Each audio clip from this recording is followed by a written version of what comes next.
उसको कांग्रेस के बड़े नेता फंस करके स्वामी जी से कहे कि स्वामी जी तुम किसानों की बात करते हो, अगर यह बिल पास हो जाएगी तो इस देश का किसान भुखमरी का शिकार हो जाएगा। 1929 में शिक्षा का स्तर इस कदर गिर गया था कि चिट्ठी बांटने का संकट था। पुराने लोगों को बात याद होगी, विजय शंकर सिंह को बात याद होगी, उस समय चिट्ठी बांटने का संकट था। हम छोटे थे तो चिट्ठी आती थी कलकत्ता से या बॉम्बे से, माताएं बहनें दूसरे गांव में जाती थी, चिट्ठी को कौन बांटे। उसको कांग्रेस के बड़े नेता फंस करके स्वामी जी से कहे कि स्वामी जी तुम किसानों की बात करते हो, अगर यह बिल पास हो जाएगी तो इस देश का किसान भुखमरी का शिकार हो जाएगा। 1929 में शिक्षा का स्तर इस कदर गिर गया था कि चिट्ठी बांटने का संकट था। पुराने लोगों को बात याद होगी, विजय शंकर सिंह को बात याद होगी, उस समय चिट्ठी बांटने का संकट था। हम छोटे थे तो चिट्ठी आती थी कलकत्ता से या बॉम्बे से, माताएं बहनें दूसरे गांव में जाती थी, चिट्ठी को कौन बांटे। खेती भी नहीं भी करते हैं। आप वही का भाई पैदा करता है मिर्जापुर में, छत्तीसगढ़ में, जबलपुर में अरहर पैदा करता है, आप गेहूं पैदा करते हैं।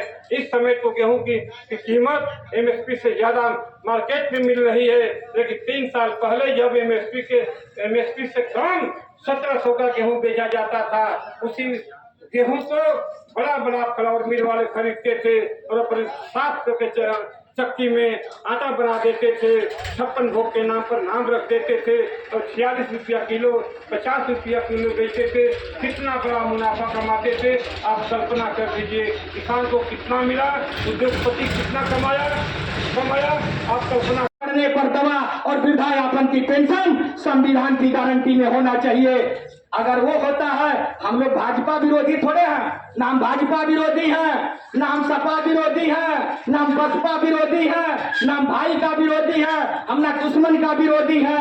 जो आदमी हम गलत का विरोधी है, गलत नीति का विरोधी है, गलत काम का विरोधी है। हमारे नेता कहते हैं कि पाप से घृणा करो पापी से नहीं, अपराध से घृणा करो अपराधी से नहीं। हम लोग उसके घृणित काम का विरोध करते हैं, हम लोग व्यक्ति का विरोध नहीं करते हैं। इसलिए मैं आप लोगों के बीच में हम खास तौर से समाजवादी पार्टी के भाइयों के बीच में मैं इस बात को कह रहा हूं, भाई विनोद जी, कि जरूर आप नौजवान हैं, आप लोग दिल के टुकड़े हैं। 23 वर्ष की अवस्था में और 18 वर्ष की अवस्था में खुर्दीराम बोस ने फांसी को फंदों को चूमना पसंद कर लिया और आप सही बात गांव के अंदर, क्षेत्रों के अंदर, इलाकों के अंदर, तहसील के अंदर अपनी बात, अपनी आवाज को नहीं उठा पाएंगे तो बहुत इस जिंदगी का कोई मायने नहीं है। इसलिए हम नेताओं की लंबी लिस्ट है। इसलिए मैं आप लोगों से इस प्रतिमा के नीचे मैं आप स्वतंत्रता संग्राम सेनानी के चरणों में श्रद्धा सुमन समर्पित करते हुए आप लोगों से आशीर्वाद की कामना करते हुए, और मैं आपको एक सूचना के माध्यम से कि आप वह मीटिंग होगी कासोबाग थाने के सामने वाले पार्क में, आप लोगों से, सारे लोगों से मेरा अपील है कि आप उसमें पहुंचने का काम करें। और आपसे मैं आशीर्वाद की कामना करते हुए, पिता सूर्य लोगों को प्रणाम करते हुए, उससे आशीर्वाद की कामना करते हुए मैं अपनी बात समाप्त करता हूँ। जय हिंद, जय भारत, जय जवान, जय किसान। एमपी एमएलए पैदा हो सकते हैं, राजेंद्र जी ठीका नहीं देंगे, अशोक मिश्रा ठीका नहीं दे सकते हैं, लेकिन सही बात है कि आपके स्वाभिमान पर कोई अगर ठेस मारना चाहेगा तो हम लोग चाहेंगे कि ठेस मारना बंद करो। इसलिए हम तो हमेशा मीटिंग में कहते हैं, इज्जत देना जानते हैं तो इज्जत भी लेना जानते हैं, अगर इज्जत नहीं दोगे तो इज्जत लेने का प्रयास मत करो। इसलिए मैं कहना चाहता हूँ, आज मंदिर और मस्जिद का सवाल खड़ा हो रहा है, आज धर्म का सवाल खड़ा हो रहा है। हम इसलिए कहना चाहते हैं कि आप ही बता दीजिए, पार्लियामेंट और असेंबली में बैठे लोग इस बात को क्यों नहीं उठाते हैं कि हमारा लड़का, जो बुराऊ का लड़का, चिल्लर का लड़का, बनवारी का लड़का, गुलाब डोम का लड़का प्राइमरी स्कूल में पढ़ेगा और आपका लड़का कन्वेंट स्कूल में पढ़ेगा, और कहोगे कि बराबरी का दर्जा क्यों नहीं हो रहा है। यही हमारा मुल्क आजाद हुआ, इसीलिए भगत सिंह सुखदेव और राजगुरु बिस्मिल झारखंडे राय सरजू पांडे ने कसम खाई थी और उन्होंने कहा था, इसलिए उन्होंने जान की बाजी को लगाया है कि यह मुल्क आजाद होगा तो सबसे पहले आजादी की खुशियां गरीबों के वोटों पर, किसानों के वोटों पर मुस्कान होगा और हमारा राज होगा। तो सबसे पहले हम इसी जो पहाड़ रूपी जो व्यवस्था है हम उसको चाहते हैं कि इस देश से मिटे। इसलिए हम ऐसी सरकार चाहते हैं कि हर बच्चों को शिक्षा दीक्षा योग्यता के मुताबिक काम के मुताबिक। नहीं जानते हैं, सारे लोग जानते हैं कि विधायक जी का सौदा तय हो रहा था, 3 ले लीजिए, 4 करोड़ ले लीजिए, लेकिन हम लोगों में आ जाइए। लेकिन विधायक जी ने लात मार करके किसान सभा में न विधायक ही लड़ना है इस उम्र में 20-20 टैबलेट खा करके जनता के बीच में कौन सी नशा है? वह इस तरह की नशा है कि यह किसान सभा उनका किसान सभा है जो स्वामी शाहजानंद सरस्वती ने 1936 में इस देश में बना करके उन्होंने दिया था। और स्वामी शाहजानंद सरस्वती कोई हल्का नहीं थे, वह उस समय थे जिस समय पंडित जवाहरलाल नेहरू, महात्मा गांधी, शिवपाल सक्सेना और ये हमारे ये स्वामी शाहजानंद सरस्वती ये बहुत उच्च कोट के नेता थे। लेकिन क्या उनको कांग्रेस से हट करके किसान सभा का उन्होंने गठन किया था? इसलिए किया था कि वह दुनिया में खोज करके उन्होंने देखा कि आखिरकार में दुनिया में भगवान कौन है। तो भगवान वह ढूंढते ढूंढते उन्होंने भगवान को पाया कि खेत में हल जोतते हुए।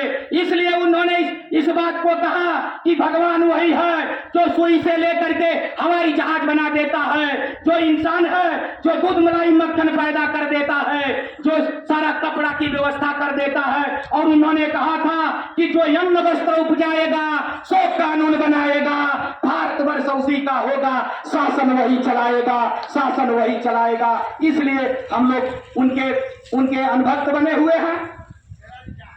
और आपका वही निरंकारी मीटिंग हुआ नेशनल इंटर कॉलेज के मैदान में, वहां अभी हम उसका विरोधी नहीं है। हमारे भारतीय जनता पार्टी के जो हमारे आज भी जिला अध्यक्ष हुए हैं ओम प्रकाश राय जी, उनका स्वागत हो रहा है, मीटिंग हो रहा है। लेकिन हम जनता की आवाज को उठाने की बात करते हैं तो कह रहे हैं कि आपकी मीटिंग नहीं होगी। इसलिए वो जान गए हैं, वो समाज जान रहा है कि वो लोग टूट गए हैं, गरीब सट नहीं रहा है, किसान जुट नहीं रहा है। अगर किसान जुटता, मजदूर जुटता तो मैं समझता हूं कि आपकी लड़ाई लड़ने में थोड़ी भी देर नहीं लगेगी। लेकिन हम लोगों को इतना विश्वास है कि हम इस लड़ाई को जीतेंगे। सिर्फ आप लोगों का सहयोग चाहिए, हम लोग जीतेंगे। इसलिए जीतेंगे, हम लोग सही हैं।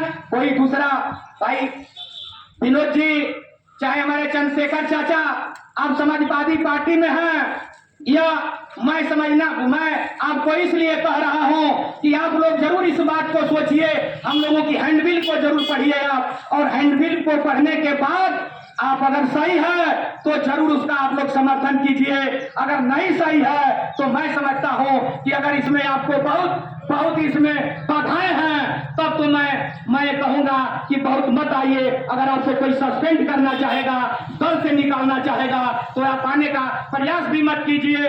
लेकिन हम एक आग्रह करेंगे, चाहे किसी बिरादरी का, चाहे चमार हो, धोबी हो, दुसाध हो, पासी हो, कटिक हो, अगर किसी बिरादरी का अगर कोई भी कर्मचारी हो, लेखपाल हो, कानूनगोई हो, चाहे डॉक्टर हो, मास्टर हो, अगर अपनी वो लड़ाई को लड़ने के लिए एक हो जा रहे हैं, मौके पर एक हो जा रहे हैं, घर जा रहे हैं, तो चाहे यादव का हो, चाहे दलित का हो, वो घरे जा करके 10 पाई हो जा, घरे जा करके 100 पाई हो जा, लेकिन मौके पर एक हो जा रहे हैं। इसलिए मैं कहना चाहता हूं कि आप इस बात को समझिए। इसलिए हम घबराते भी नहीं है कि यदि करो तो क्या नहीं होगा जमाने के लिए, यदि करो तो क्या नहीं होगा जमाने के लिए। यह तो सारी उम्र है आंसू बहाने के लिए, इतना गिरा क्यों बेचते हो नौजवानी की जवा, हौसले को बढ़ाओ मुस्कुराने के लिए। कौन कहता है कि अकेले कुछ नहीं होगा हुजूर, एक चिंगारी बहुत है घर जलाने के लिए। इसलिए मैं आप लोगों के बीच में इस बात को कहने के लिए आया हूं, सिफारिश कर रहा हूं, अपील कर रहा हूं, उम्मीद और विश्वास के साथ इस प्रतिमा के नीचे स्वतंत्रता संग्राम सेनानी जो हमारे नेता थे उनके नीचे मैं इस बात को कह रहा हूं कि जरूर इस बात को आप लोग सुनिए। ये राजेंद्र विधायक पी सके, इसलिए मैं आप लोगों के बीच में इस गाय चट्टी पर हम लोगों के किसानों के बीच में, मजदूरों के बीच में, दलितों, शोषितों, पीड़ितों और समाज के वंचित लोगों को, दुकानदार भाइयों को मैं कहने आया हूं कि हमारा भाई जो वामपंथी विचारधारा से हमारा भाई इस बात को कह रहे थे कि एक ईस्ट इंडिया कंपनी इस देश के अंदर आई चाय पत्ती के बहाने को लेकर के और इस मुल्क को पछाड़ करके लूटी, लेकिन मैं कह देना चाहता हूं कि अंग्रेजों के जमाने में जो हमारे चाचा रामनाथ जी लड़ रहे थे, स्वतंत्रता संग्राम सेनानी के लोग लड़ रहे थे, उस समय अंग्रेज पहचान में आज आ जा रहे थे, लेकिन आज में लड़ने के लिए हम लोग मन बना रहे हैं, तो आज लड़ना बहुत मुश्किल है। एक तरफ साला खड़ा है, दूसरे तरफ बहनोई खड़ा है। अगर साला को मार देंगे तो औरत नाराज हो जाएगी और बहनोई को मार देंगे तो बहन राण हो जाएगी, उसमें हमको लड़ना है।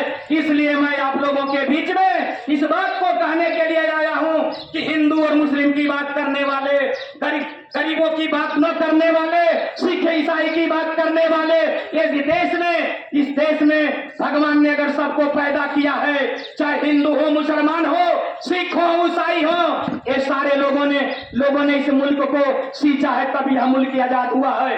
एक बात मैं कहना चाहता हूं कि एक कहावत है कि एक यादव बिरादरी का नौजवान बेटा दूध की सप्लाई कर रहा था और साइकिल से दूध लेकर के बल्टा में जा रहा था। एक रफ्तार में एक जीप आ रही थी, बहुत रफ में थी और उसकी रफ्तार को देख करके वह यादव का नौजवान बेटा साइकिल को लेकर पलट गया, गिर गया। तो नौजवानों ने जाकर के पूछा और रोने लगा, पूछा या साइकिल टूटी है? कहा नहीं। पलटा फूटा है? कहा नहीं। दूध गिरा है? कहा नहीं। आखिरकार आप रो क्यों रहे हो?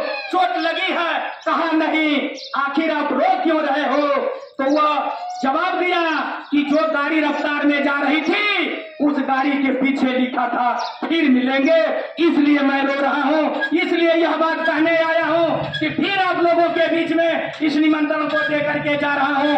और वहां जो चैलेंज अधिकारी करते हैं, मीटिंग नहीं होगी, हर जगह मीटिंग हो रही है, हर जगह अब किसी तरह की मीटिंगें हो रही हैं और सही हम किसान को, नौजवान को, बेरोजगार को, मजदूर को जगाने की हम बात करते हैं, तो आप कहते हैं कि हम मीटिंग नहीं। मीटिंग आप लोग मत कीजिए, आप लोग बैठ करके हमको बता दीजिए, हम उसको मूल्यांकन कर लेंगे। हमारे विधायक जी और अशोक मिश्रा और जनार्दन जी इस बात को तय कर लेते तो मैं समझता कि गांव के लोग नहीं समझ पाते कि क्या उसमें तय हुआ। इसीलिए हम जनता की अदालत में हम आंदोलन के माध्यम से हम लोग अवगत करा रहे हैं। उन्होंने कहा मीटिंग आप तहसील में मत कीजिए।